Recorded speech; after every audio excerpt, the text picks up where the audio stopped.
नमस्कार। कहते हैं when you lose temper you lose worth, यानी कि जब आप अपना संयम खो देते हैं तो आप अपनी वैल्यू खो देते हैं। और इससे बड़ा नुकसान और आपका क्या हो सकता है जब आप अपनी सारी अच्छाइयों से ही हाथ धो बैठे। लेकिन ऐसा होता है जब आपको गुस्सा आता है। गुस्सा आपका कभी फायदा नहीं करता, ये आपका सबसे बड़ा दुश्मन है, क्योंकि ये आपको फिजिकली, इमोशनली, फाइनेंशियली, रिलेशनशिप में हर जगह नुकसान पहुंचाता है। इसलिए आज हम जागो में यही जानने की कोशिश करेंगे कि कैसे आप अपने इस गुस्से पर काबू पा सकते हैं, कैसे आप अपने एंगर को मैनेज कर सकते हैं। अगर आपको भी बहुत गुस्सा आता है या फिर आपके घर वालों को, आपके दोस्तों को गुस्सा आता है और तब आपको नहीं समझ आता आप इस समस्या का समाधान कैसे ढूंढें, तो आप हमें कॉल कर सकते हैं 0120399111 पर। आप अपने सवाल, अपनी परेशानी हमें 560068 पर SMS भी कर सकते हैं। आपके सभी सवालों के जवाब देने के लिए, एंगर को कैसे मैनेज कर सकता है ये जानने के लिए स्टूडियो में हमारे साथ मौजूद हैं महेश शर्मा जी। महेश जी, बहुत बहुत स्वागत है आपका जागो में। महेश जी मोटिवेशनल स्पीकर हैं और हमें बहुत मोटिवेशन की जरूरत होती है, जानने की जरूरत होती है कि जब हमें गुस्सा आता है हम उसको कैसे कंट्रोल करें, क्योंकि गुस्सा एक नेगेटिव इमोशन है। ये पॉइजन की तरह आपको खत्म करता जाता है। तो आइए सबसे पहले देखते हैं कि इस गुस्से से आपको किस तरह से नुकसान पहुंचता है और आप कैसे करके अपना ये गुस्सा कम कर सकते हैं।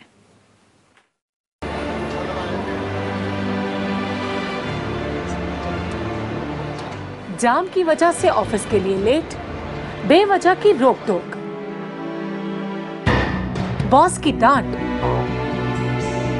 रीजन चाहे कोई भी हो, अधिकतर नतीजा एक ही होता है, गुस्सा।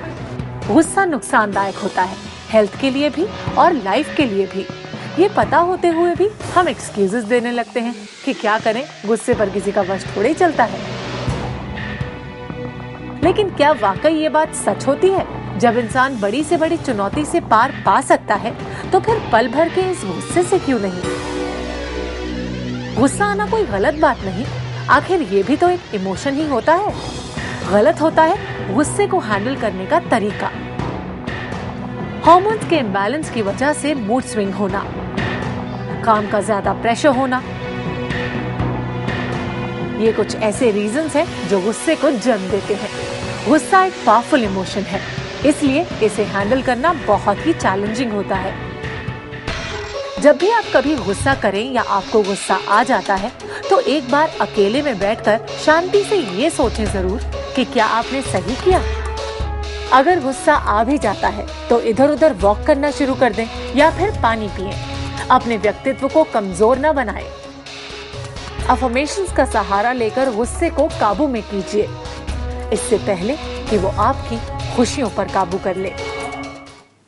बेशक जब गुस्सा आप पर हावी होने लगता है तो आपका कंट्रोल छूटता है और एक स्टडी के मुताबिक हर 10 में से 2 लोगों को इतना गुस्सा आता है कि वो अपना बेहद नुकसान कर बैठते हैं। इसलिए अपने गुस्से को काबू करना बहुत जरूरी है जिससे आपका नुकसान ना हो। फिलहाल हमारे साथ जुड़े हैं अश्वनी दिल्ली से। अश्वनी जी, अपना सवाल पूछिए।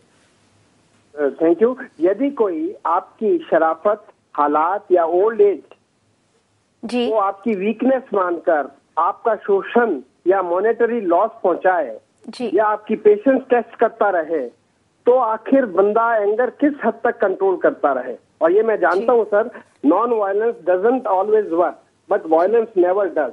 तो फिर क्या चारा रह जाता है? जबकि एडवोकेट, जुडिशरी हमारी इतनी महंगी है, मिडिल क्लास क्या करे सर? जी बिल्कुल अश्विनी जी, आप पूरे समाज की भी बात कर रहे हैं और कहीं ना कहीं आसपास जो चीजें होती हैं उनसे इनको बहुत फ्रस्ट्रेशन होती है और गुस्सा आ जाता है, तब कैसे कंट्रोल किया जाए? देखिए, इन्होंने बहुत एक वाजिब एक चीज उठाई है कि कब तक कंट्रोल किया जाए जब हम इस तरह की बातें करते हैं। एक्चुअली इसको हम साइकोलॉजी की भाषा में विक्टिमाइजेशन बोलते हैं कि जब हमें लगता है कि कोई हमारा फायदा उठा रहा है, हम लोग कुछ नहीं कर सकते उसके अंदर, तो ये विक्टिम हम फील करते हैं और इस समय गुस्सा आना बहुत जायज है। इस समय का जो गुस्सा है वो सप्रेस्ड होता है जी, कि हम उससे निकाल नहीं सकते क्योंकि सामने वाला पावरफुल है या हमारी कुछ मजबूरियां हैं, वहां तक हमारी पहुंच नहीं हो पाती है कभी-कभी। ये जो सप्रेस्ड एंगर है ये बहुत ज्यादा खतरनाक है, बिकॉज ये बर्स्ट आउट होकर निकलता है और जब ये निकलता है तो फिजिकल डिजीज के रूप में सामने आता है या कुछ ऐसी असामाजिक एक्टिविटीज के रूप में सामने आता है जो कि कंट्रोलेबल नहीं होती। इनका अश्विनी जी का पूछना यह था कि ऐसे में क्या किया जाए। देखिए, यहां पर हमें परिस्थितियों के नीचे नहीं जाना, परिस्थिति से उठना पड़ेगा।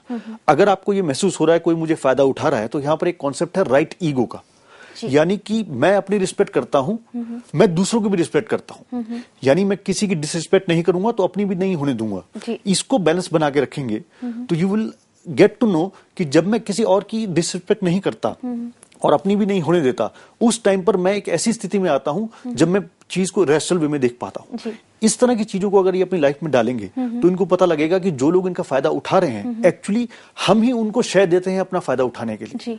तो कहीं उस पर कंट्रोल करके हम इस चीज को कम कर सकते हैं। जी, यहाँ पर महेश जी जो आपने एक बहुत सही बात कही कि पहले इनको अपने एक्शंस की जिम्मेदारी लेनी होगी। तो अश्वनी जी, जैसे कि महेश जी ने कहा कि आप पहले खुद मान लीजिए कि आप कभी किसी की डिसरिस्पेक्ट नहीं करेंगे। साथ ही जैसे कि आपको गुस्सा आता है कि समाज में गंदगी है, लोग भ्रष्टाचार फैला रहे हैं, इन सब चीजों से आपको गुस्सा आता है, तो अगर आप अपने एक्शंस की जिम्मेदारी ले, आप कहीं गंदगी ना फैलाएं, आप अब एक सही रिस्पॉन्सिबल सिटीजन की जिम्मेदारी ले, तो वहां पे भी आपका गुस्सा कहीं ना कहीं कम होगा जब आप जानेंगे कि आप अपनी जिम्मेदारियां पूरी कर रहे हैं। अब हमारे साथ जुड़ी हैं आकृति हरियाणा से। आकृति जी, आप अपना सवाल पूछिए।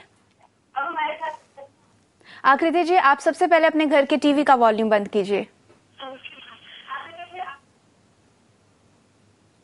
Hello, good evening ma'am. जी, गुड इवनिंग।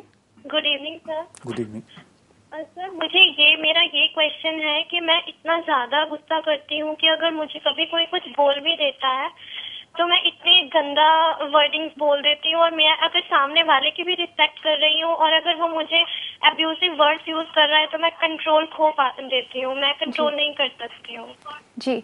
जी आकृति, सबसे पहले तो ये अच्छी बात है कि आपको पता है कि आपको गुस्सा आता है, क्योंकि ये बहुत जरूरी होता है पहले जानना कि हमारे अंदर प्रॉब्लम क्या है। इसका क्या हल निकल सकता है ये हम जानेंगे। पहले हम बात करेंगे शालू जी से, जिन्होंने हमें दिल्ली से कॉल किया है। शालू जी, पूछिए। Good evening ma'am. जी, good evening. Good evening sir. Good evening ma'am, मेरा क्वेश्चन है कि मतलब मुझे गुस्सा बहुत आता है, जैसे मेरा किसी से झगड़ा हो गया या कुछ है तो मैं बोलती नहीं हूँ कि लड़ाई ना हो जाए, ज्यादा झगड़ा बढ़ ना जाए, इसलिए मैं चुप रहती हूँ। बोल नहीं पाती, इस वजह से गुस्सा आता है बहुत ज्यादा, और यही गुस्सा मैं अपने बच्चे पर या अपने हस्बैंड पर उतार देती हूँ। मतलब उस टाइम तो मैं उनसे नहीं बोल पाती, गुस्सा ना हो जाए इस वजह से। जी शालू जी, आप अपने गुस्से को कैसे मैनेज कर सकती हैं? इससे पहले हम आकृति जी की ही सवाल पर आएंगे। जैसे कि उन्होंने कहा कि वो कुछ बोल देती हैं, रिएक्ट करती हैं, गुस्सा आता है उनको, लेकिन उनको अच्छे से पता है कि उनके अंदर ये प्रॉब्लम है, तो क्या हल निकले? देखिए, ये बहुत अच्छी बात है कि आकृति को पता है कि प्रॉब्लम कहाँ है।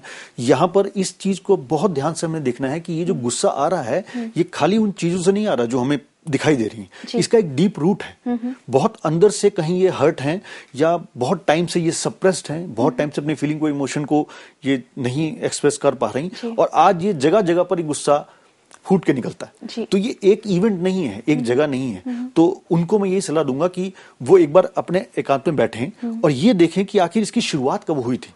क्या कोई ऐसा टाइम था, किसी ने इनको कुछ सालों पहले कुछ ऐसा कहा था जब से इन्होंने अपने आप को इस जगह पाया?